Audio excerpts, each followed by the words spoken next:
Do you want to look at the whole season that's just been and work out where each of these teams in the Premier League who got gone from the Premier League, and were finally sort of sorted into some sort of sorting hat? Is that the way the Premier League works? Are going to work out in the future? Because I certainly do. And I think looking back at what has been can tell you what is going to come. If you've not already subscribed to the Laurence McKenna channel, you don't know what is going to go on this summer. You don't know where the transfers are going to be. There is a subscribe button. You don't have to hit it just yet. But if you want to, you can at the end of the video. Let's start at the bottom and go up, but we will mix around a little bit. Let's start, first of all, with lesson number 1 from this season. Buying a team isn't always a good medium to long-term prospect. And even for Southampton, who are in a bit of a rejig, in a bit of a change and everything else at the moment, I'm going to be interested to see how that project goes, right? Because I think a lot of it was broadly good. Like, I think getting Nathan Jones in was a bad idea. I think overall the team didn't react particularly well, and it shows how you can have all these analytics, you can have all this overarching strategy, but if you get the wrong people in to implement it, it's bad. Similar to the way that it went with Leeds. Bielsa was a clearly massive part of the way and the reason that club played the way they did, and also the way and the reason that that club came up to the Premier League. He was a hugely inspiring figure. He was a hugely important guy in terms of football in the modern days, influenced since the 90s. He's one of Pep Guardiola's many heroes, or at least kind of people that he is a peer to and therefore looks up to. That is fascinating stuff. But the interesting thing with Leeds was they could have had it saved. It was savable, and they went the wrong way to save it, as did Southampton, and frankly, as did Leicester. All three of these sides did almost as little as possible, as late as possible, in order to get away with what was going on. And it was pretty poor management, even though they had great overarching strategies, huge names, big Premier League pedigree. These guys weren't it this season. And Leicester in particular, having won a Premier League season, they won the Premier League like within the last decade, right? It's insane to think that Leicester are now getting relegated. I get there's been a lot of turmoil at the club. I get that Brendan Rodgers, there was this sense of like slowing inertia there and everything else, right? But going on with that, what then?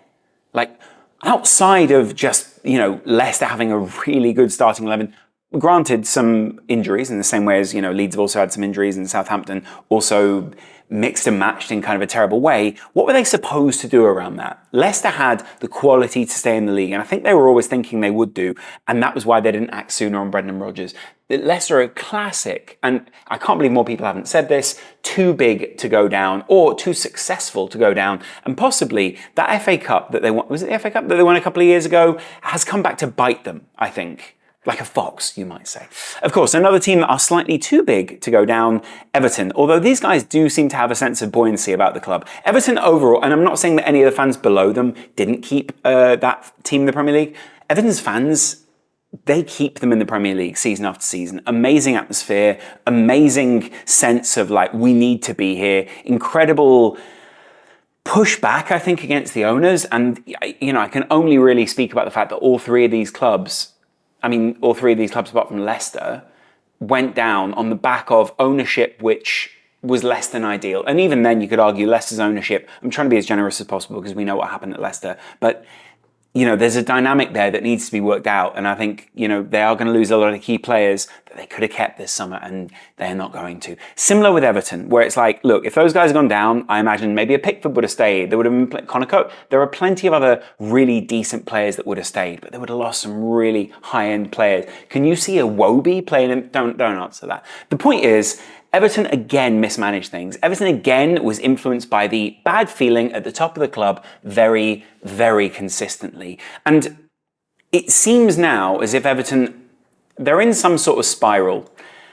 They may get out of it next season. They may pause the spiral. I don't think Sean Dyche is the way to go. I think Sean Dyche made some questionable decisions, probably with a squad that wasn't his, but still some questionable decisions.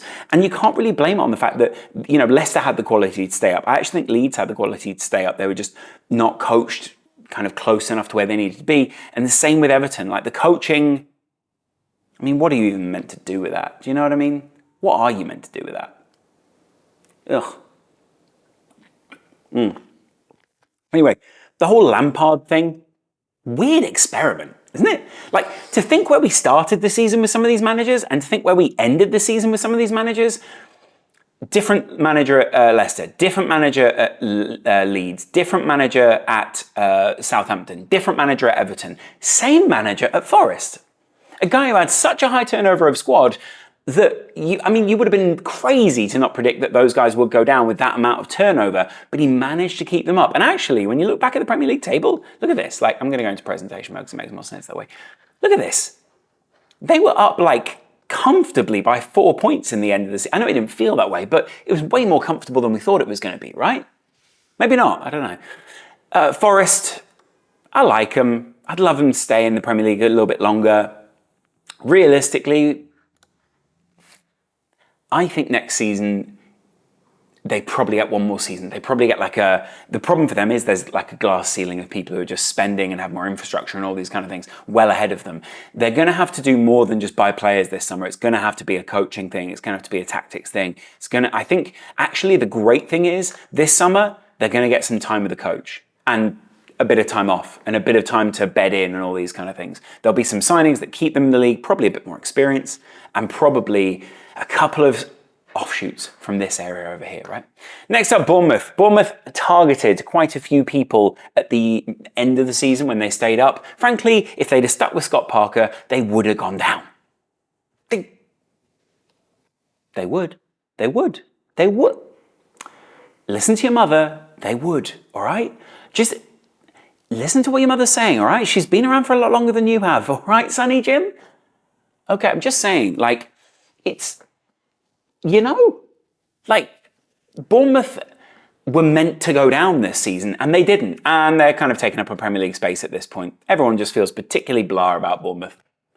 I don't know anyone who feels passionate about Bournemouth. In my life, I'm not saying no one therefore feels passionate. I'm sure there are lovely Bournemouth fans in the world. But do you know what I mean? You're just kind of going, oh yeah, there you are. And they're like, what, do we know each other? No, there you are.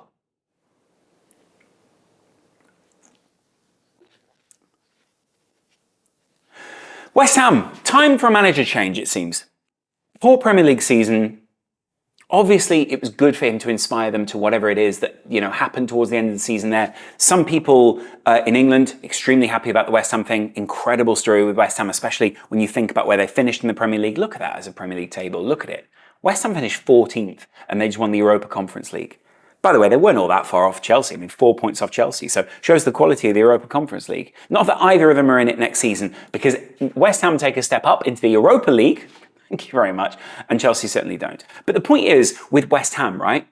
Fantastic achievement for David Moyes. Great that he can get to that point. Probably time that the club changed the manager. Probably time that they upgrade what is going on. Probably time that they just look at the infrastructure there and go, what is it that's applying a glass ceiling to the club? Don't want to criticise the owners at the moment. I'm on a difficult time. One of the two families is having. And, on the Sullivan side, don't know so much. But the point is, West Ham possibly due, A, to sell, and B, because West Ham are an incredible club, incredible legacy, very little debt on the club, all these kind of things. They're a primed asset to sell, right? Mid to level, low value, probably really high ceiling because they're international ideas of them, all these kind of things. They're primed to sell. Someone should buy them, I'm just saying, and change the manager. Because David Moyes has done something incredible, and here's the thing, David Moyes should go, David Moyes won't go, because David Moyes will want to stick around to do more of an Eddie Howe than a Steve Bruce. But here's my point, right? West Ham will be bought by someone. They're a London club. They're one of the last ones in London who are staying in the Premier League and not already bought. You got Chelsea already bought, Spurs have already got another owner. Arsenal aren't going anywhere because of what's going on with Kroenke. Who else is a London club in here? Oh, obviously Palace have, they change hands every day. Fulham, they won't change hands again. Although, I'd be interested to know if they did. And then obviously, yeah, that's it. Manchester United. It's a joke. West Ham. I think you're due for a sale. Change David Moyes. He'll stick around. He'll get one last big payday. Fantastic. But you do need to change your manager. I love David Moyes. Love the inspirational story. Love what you've done in Europe. Not the time for David Moyes. Similarly, time for Wolves to change their manager. All the people in this mulch in the middle need to change their manager. And some of them have, some of them will, and some of them are, right? It's this four really, right? Wolves will change manager. Is Lopetegui the right guy?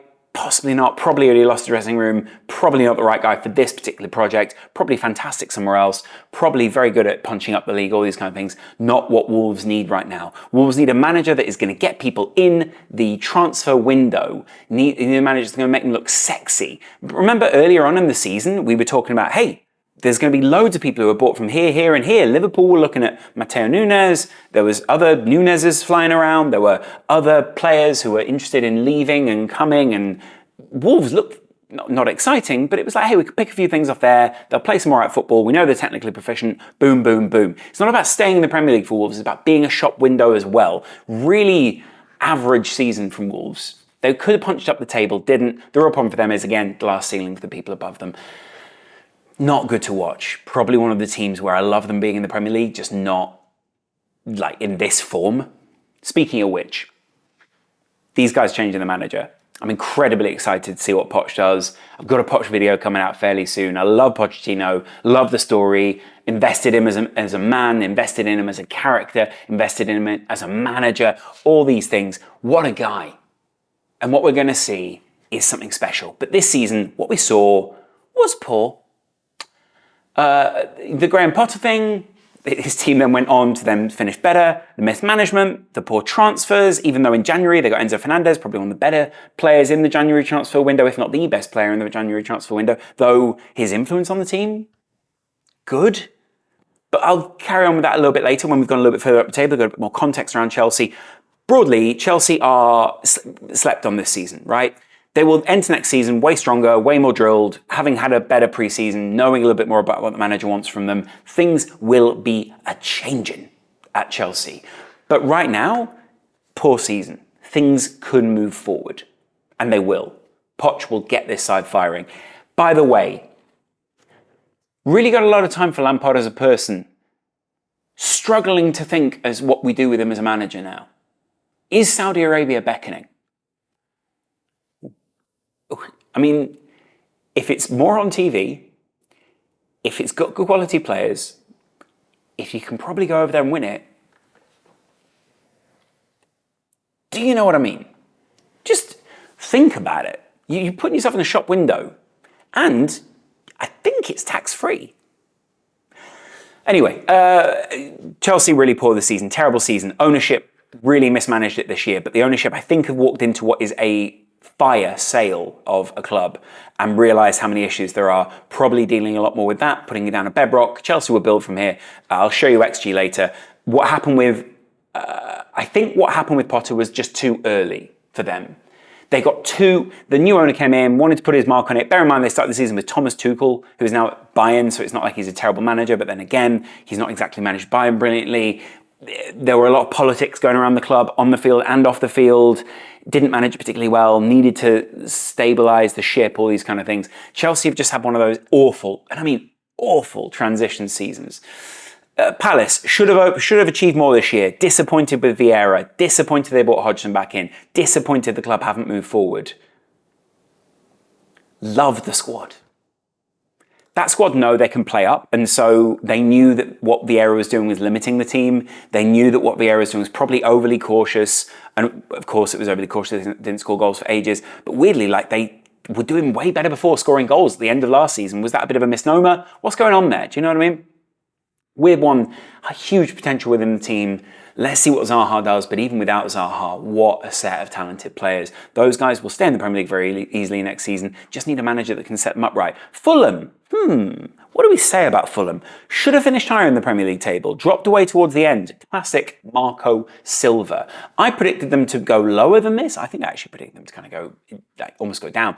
I don't dislike Fulham. I like Fulham a lot. I've got a lot of time for them, but losing Mitrovic to injury, not having the best run-in at the end did not help them. If they'd have finished a little bit stronger, you probably would think about them differently. But frankly, I think more people are going to holistically evaluate Fulham than anyone else are. And I think a lot of people are going to see them as a great shop window, B, a really good manager, C, living in London. Fulham will be higher than they are this season. Speaking of a place where you can't get high, Qatar. The 2022 Qatar World Cup was obviously won by Qatar. I'm not going to get into the politics of it. Let's talk about it a little bit in terms of tournament. it had some classic games in there, but I'm not going to lie, guys. I enjoyed a lot of them as like a football. I wanted to watch them for football and, not be pretentious. Pretentious. Moi.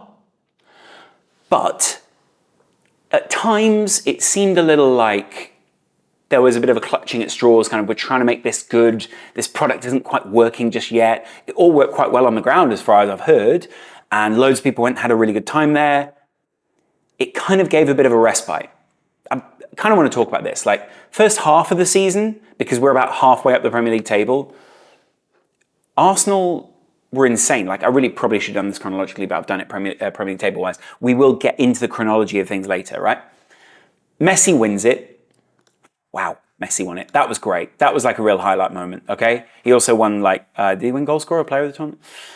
People loved the Moroccan players dancing with their mums. I love the Moroccan players dancing with their mums. Everyone loved Morocco.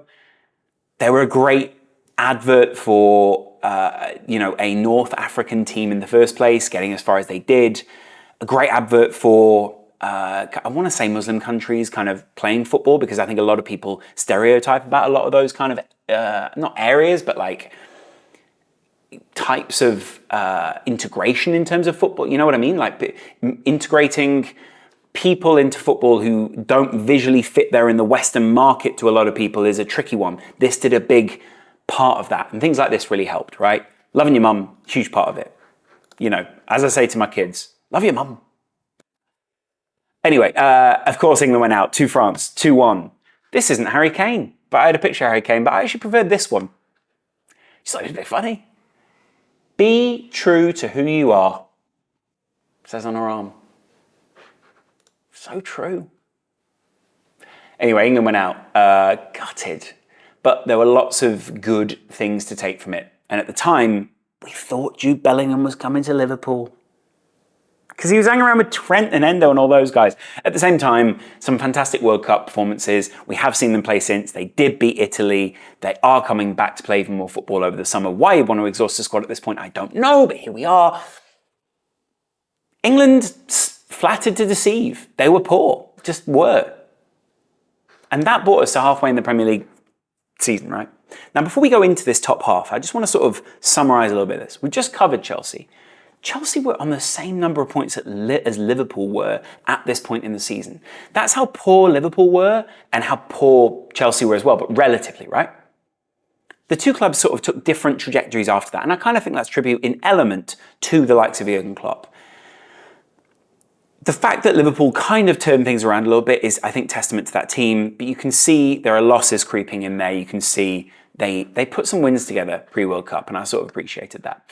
Let's just go up to the top though, right? Newcastle have put themselves very much within the top four frame. 38 points, so far ahead of anyone who was realistically going to get into the top four. I mean, you knew it wouldn't be Fulham, you knew it wouldn't be Brighton, you knew it wouldn't be Brentford. And they were 5 points ahead of Spurs with 1 game in hand, and 10 points ahead of Liverpool? Liverpool only made up those 2 games they had in hand over Newcastle. So what I'm saying is, no, 1 game actually. Liverpool kind of closed the gap by 3 points. But Newcastle kept up pretty consistently with what a lot of people said were a Liverpool team that had a better second half of the season than they did the first. And they did. But you get what I'm saying? Just look at the top here. Look at the top of the Premier League table. 5 points difference going into the World Cup. 18 games played. Man City hot on their tails, but Arsenal just were the story. Arteta was the story, right? There were still people who doubted. There were still people who didn't believe. There were still people who were, obviously doubting whatever it was. Arteta have found a way of configuring this team that gave them real confidence, that gave them a flow to their football, that mean they only lost 1 game going into the World Cup. City had slipped up essentially by losing 3 games in this time. And it was those losses, obviously, that have made a big difference, but it wasn't draws, it was losses for City. And that's why people were so confused, right? They couldn't quite work out what was going on. Why was that loss column full with 3? Like 3 is a lot, for at least a side competing for a title. And City were not really firing. And there were numerous reasons why. There's that famous interview with Pep Guardiola post-World Cup where he is talking about this side lacking something in the gut, in the stomach. And at the same time, he accused a lot of his players that came back from the World Cup of not being committed to the cause. Now, obviously, Phil Foden had his surgery. João Cancelo, we'll talk about him in a second. Phillips, he called him overweight. Like, there's so many different other aspects. And I think Pep needed something to unify this team. He needed something to kind of bomb the squad around. And it wasn't going to be that everyone's kind of hated them, though you get the feeling that that might be part of it, right? It was going to be that we've got another level to reach here. And he knew that that was there to be reached. We kind of already had that gut feeling that this wasn't the end form for City. But we sort of knew this also wasn't the end form for Arsenal. Arsenal were always going to sign someone in January, and that they did. They filled in a couple of holes in January, a brilliant January transfer window with Trossard and Jorginho coming in. And you've got to give a bit of credit to Mikel Arteta there, right? Those were really good signings. It's just that Man City got rid of João Cancelo in January. Man City consolidated what they had and got better. Arsenal was still very much, though, at the head of the pack. There was just doubt over whether they could keep the pace up. Fair enough. But let's go back to the middle of the Premier League table. Oh, by the way, before that, we're halfway, so the VAR thing is funny. VAR was a joke this season. There were some really good decisions, sure. But about halfway through the season, they basically went, yeah, we sort of messed that up a little bit there. Soz about that. Soz, guys. Nah, soz. And you've got to question, like, if there was more of a cushion between Arsenal and City, does that seem like a surmountable challenge for City? It probably does. And, you know, there was a big enough gap between them and Arsenal at the end of the season. But that's not the point of the time. You don't know that when you're competing for those points, if that makes sense. So if Arsenal feel that sense, do they feel the same sense of pressure if they have a slightly bigger cushion in those games? VAR had a big outcome this season, I think. And this is the end Premier League table. 5 points difference between the two. I think Arsenal just sort of completely lost it towards the end. So I'm not going to actually count that as that bigger gap between the two. Arsenal competed punch for punch pretty much with City, apart from when they came up against City. They won 26 games in this Premier League season, but they found it hard to beat the big sides. The big sides they struggled with. They struggled at Anfield. That was the beginning of...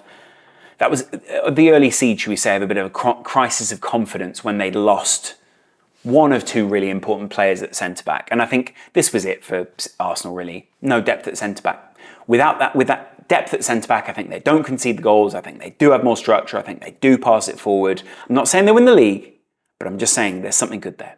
Now let's move into that top 10. Brentford. And this is a bit of a mulch of teams who are moving forward. Yeah. Brentford. You just got to love them. Like Thomas Frank, fantastic. Obviously, the Tony thing slightly overshadowed this season, but if anything, it kind of inspired him to perform at different points. You'd hope. But also, he is just a quality striker in the Premier League. Brentford will consistently be in the Premier League for another couple of years as long as they A, keep Thomas Frank, and B, they keep replenishing that team. Keeping good managers, not a thing that Spurs like doing. Keeping big players, something that Spurs maybe like doing too much. Was this season a step too far for Harry Kane and Spurs? Would it have been better for them to have gone out there into the transfer market and gotten someone else? In my humble opinion, yes. Harry Kane was pushing for that move last summer, and even though it would have probably fallen through with City anyway, he probably wouldn't have gotten the games, he probably would have ended up going somewhere else, Harry Kane should have left Spurs. Harry Kane should have gone to another club, done something special, and been the guy that he needed to be. He was good at Spurs this season, but he wasn't that, if that makes sense. And I think that's where they missed out this season, right? Conte obviously set the team up in a way that they didn't really like playing. There were times where you looked at it, you thought, wow, Kulusevski is fantastic, Kane is fantastic, Son is fantastic. The midfield, a little threadbare. The Bentancur thing's a little bit unusual. The Skip thing, he's kind of progressing, but is he really, there's lots of good aspects of this team, but the defence just let them down. And there were too many times where they just looked all over the place, and you cannot build, if you are him, with that. I'm just saying, he lost a lot of games. I get it. How many games did he lose as a Spurs manager? Yeah, that's a lot of losses, although they had a lot after he left as well. But you just can't lose that many games. And at the same time, I think culture-wise, Spurs were yearning for someone like Pochettino back. He was available. Should have been brought back. It should have all been done sooner. Maybe it's his thing of don't return to an ex-lover, maybe. Maybe they didn't want to return to him. Maybe they were too proud. The problem at that club is the ownership. It's literally that simple. And I really love Spurs. I think the product they've made, I think the stadium they've built, I think all these things.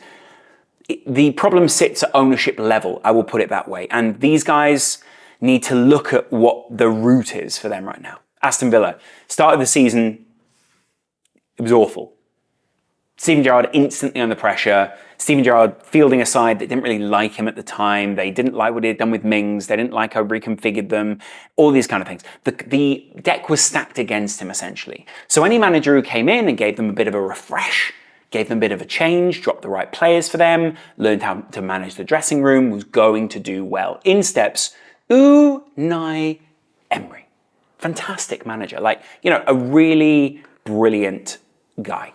But at the same time, someone who was going to finish Villa at this point. They could have finished a little bit higher. Could they have crept in here? Possibly so, into the Europa League spots. Beaten there by another team who replaced their manager. But Villa, very much on the up. If they can make some good signings, which they seem to be in the off-season, God, that is a really high potential team there. I look forward to seeing what Aston Villa do next season, actually. It's going to be really interesting. They can bring in some more big names. They've got a massive stadium, massive city that are kind of a sleeping giant right now. A lot of potential on the Villa side. At the same time, I do worry about Unai Emery. What is the top of his ceiling? Does he have enough spend? Villa, can they attract people similar to the Martin O'Neill years where it's like, look, we're good, but what's the top of where we can finish? Is it really Champions League anymore, or is it kind of Europa Conference League, Europa League? Brighton coped so well with losing Graham Potter at the start of the season. Fantastic manager, a guy who done so much for this team, built up so much, and they'd done so much for him, it turned out. You couldn't have seen that coming in this way. You would have thought Brighton would go down, Chelsea would go up. I'm not saying they would have gone down, to the Championship, but you get what I mean. Things were not looking good at Brighton. They had a manager who came in and looked very unusual, his beard was all off, his dress sense was all off.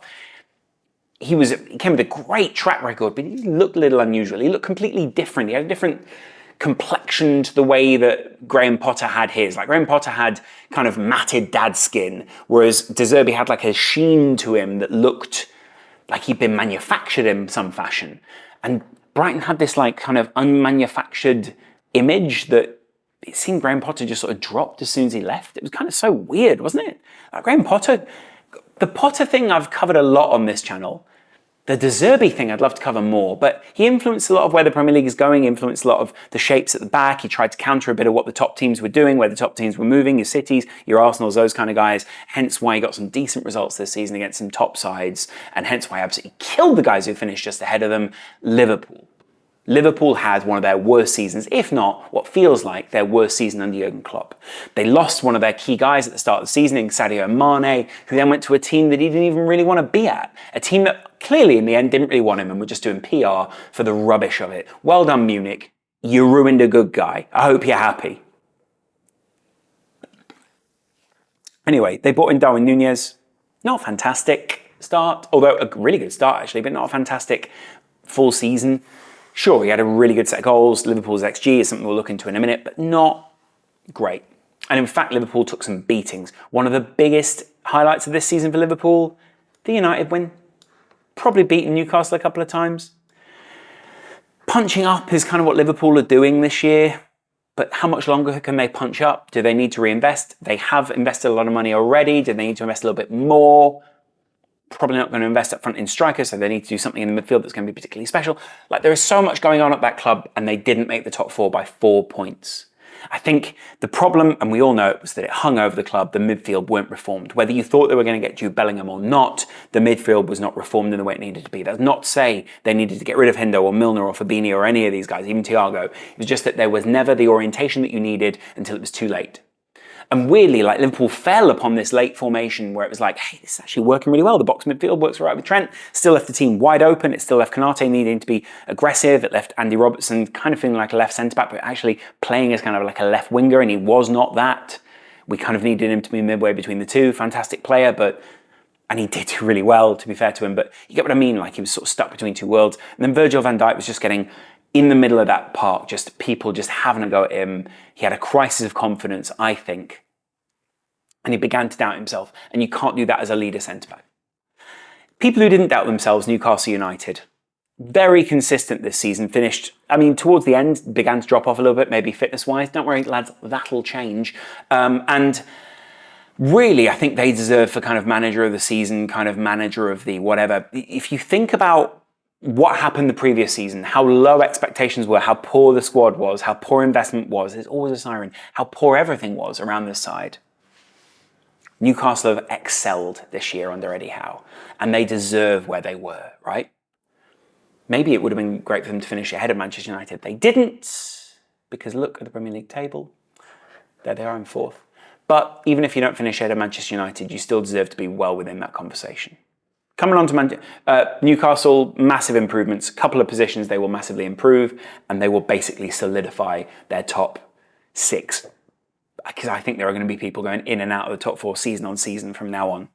You might have to win the Europa League or win the Champions League or whatever it is just to get into the Champions League if you are that poor in the league. European football, coming back to Newcastle. Manchester United, transitional season. People levelled at them that their stats weren't good enough. They levelled at them that there were still a couple of results. Was it the home or the away form? One of the 2 sets of form was really poor. Eric Ten Hag is doing special things at Manchester United. Have faith in that. He has had to work with a squad that wasn't wholly his, but the few pieces that he brought in and the few pieces that he clearly, the piece he wants to keep, are the pieces that are the future Manchester United. It's gone well for them. They finished 3rd in the end. Very solid finish. Getting European football back at Manchester United, goal number 1. You would have argued at one point in the season there were outside shouts to worry someone in terms of can they take some points off the wrong people and change the Premier League like that. They did take points off a couple of guys, just not the right people. What are you doing? Did the wrong team. Anyway, Manchester United. I think they will have a big turnover this summer. I think there will be a big change. It won't be Eric Ten Hag, it will be the squad. Boy, am I afraid of Manchester United next season. If they change their XG around, it's going to be insane. If they actually score some goals, it's going to be insane. Arsenal. Spoken about them already quite a lot. 2-tone season, maybe even a 3-tone season. Amazing, very good, poor ending. They didn't have the legs, it turns out, but also they didn't have the basis to build from at centre-back. Their centre-backs were what got them. And they decided went on to win a treble. The reason Arsenal lost the league was nothing to do with Arsenal bottling it. It was to do with City being exceptional. They then went on to win the Champions League. They then went on to win the FA Cup. They then went on to win the Champions League. And frankly, some of Pep Guardiola's coaching this season has been incredible. Now, I'm not going to talk about I will almost use a whole other video when I will talk about specifically City's treble to talk about City. But they deserve real credit this season. Pep Guardiola, separate to the billions and all that money and all that stuff, deserves credit for what he's doing at Manchester City. He deserves to be spoken about amongst the best peers in football, and so do some of those players. Don't take away from what some of these guys are doing because of the 115 charges. Don't take away from the vast improvement from Grealish, the player of the season performances from John Stones, the incredible performances from people like Rodri, the incredible performance of Haaland this season. Look at that. These are holistic eyeball types of results. Haaland was top. As was, by the way, Kevin De Bruyne with another set of assists. Mo Salah just quietly having a good season. 31 goal involvements, and he should have had more. Liverpool's XG actually was pretty close to it, but Liverpool isolated him for such long amounts of times in the season. Having said that, Kevin De Bruyne, that combination with Haaland, Kevin De Bruyne obviously out now for a little while, hope he's out and back fairly quick because he's a fantastic player. Arsenal, highest XG, outperformed their XG by almost 14 goals. City, same. They were just creating chances and the confidence they had was insane, right? Liverpool performed very close to their XG. Fulham well outperformed their XG. Leicester performed very close to their XG. Spurs well outperformed it. That worries me a little bit. That worries me. If Harry Kane then leaves, what happens with Spurs? Well, they still outperform their XG. They'd need to get someone like a Vlahovic in. They'd need to get another big striker in. Possibly even a Vlahovic and a Tony someone else. Just someone to play through the middle. Really poor. Newcastle actually underperform their XG. If they outperform it and they get a decent striker, I think they'll be all right. What was that, by the way? That'd be my mouth. A bit weird. Brighton, similarly, struggled for a little while, possibly because they started the season with Potter. If they do a whole season this way, let's see. Manchester United underperformed XG, as did West Ham, as did Newcastle, all these kind of things, as did Chelsea. These teams who massively underperform XG, how different would they be? Manchester United, if they'd scored 7 more goals, I mean, I don't know about, there were some close results in there, right? If they'd scored 7 more goals, Manchester United need to add about 20 goals onto their goals, put maybe more like 30 goals, onto their goals per season. But if they score 7 more, and then they add a few more in, I think they are solidly top 4 in there, right? This is, by the way, the XG for every team. Same with Chelsea. Chelsea massively underperformed. They took a lot of shots per game. They had a lot of dominance in a lot of games. Frank Lampard era was not the thing to judge them on. It was the end of the Tuchel era, the middle of the Potter era when he was beginning to turn things around, and then the early Poch years will be it. Chelsea and Manchester United will be back next season. Mark my words. Newcastle, similarly, when they begin to outperform XG or even get a little bit above it, it's worrying. It's curtains potentially for the rest of the league. Liverpool will be a little bit worried. I know they will perform. They will perform better next year. They always do well around XG, but broadly, like, what can they actually do here to compete with this? It's going to be interesting to see. Similarly with Everton, didn't have the finishes. Almost went down, but next season could be way more solid. Under Sean Dyche, possibly not. Let's see. What does that table tell you guys? I'd be really interested to know. Anyway, it's been fantastic to chat to you guys, go through the season. Arsenal unlucky, the VAR thing, the goals, the centre-backs. City incredibly fortunate, but at the same time, the fortune favours the brave. The fortune favours those who are fantastic. And you've got to admit they were brilliant this year. I'll be doing a whole other video on just them alone because they are rather fascinating. They are rather brilliant. But it's been interesting to chat to you guys. This, by the way, is a treble-winning season. I'll be putting that treble-winning season into context. If not tomorrow, then the day after, but I think probably tomorrow. It's really nice to chat to you guys. Let me know what you guys thought in the comments below of the season. What was your highlight? What was your low light? What was your favourite result? Why is it so hot in this room? It's been a weird season, hasn't it? Hasn't it been a bit like topsy-turvy, a bit up and down, like, the duality to it, the World Cup midway through. Hopefully, some form of normality and focus on the Premier League will be resumed. We didn't even talk about the Champions League. Liverpool crashing out to Real Madrid yet again. City then killing whoever went through against them. Didn't really kill Milan in the final, but hey, I'll talk about that in the treble. Spurs crashing out. It's been fascinating to watch, hasn't it? And obviously everything that happened with Chelsea after the previous season with them. Poor season from a lot of the big sides, but weirdly, they can bounce back.